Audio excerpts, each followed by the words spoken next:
नमस्कार, मैं आरती शुक्ला आप सभी के बीच एक नाच गीत लेके आप लोग को सेलेक्ट कमेंट करके जरूर बताना मेरा गाना कैसा है।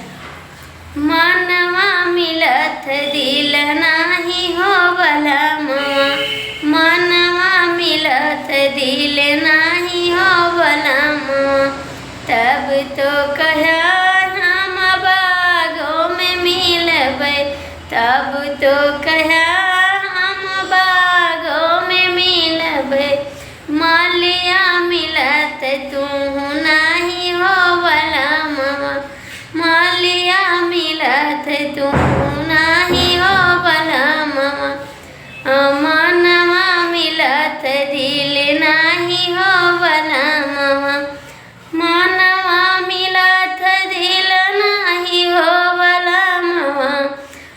मानवा मिलत दिल नहीं हो बला माँ, तब तो कहा हम कुआना पे मिलबै, तब तो कहा हम कुआना पे मिलबै, हे माहिरा मिलत तू नहीं हो बला माँ, माहिरा मिलत तू नहीं हो बला माँ,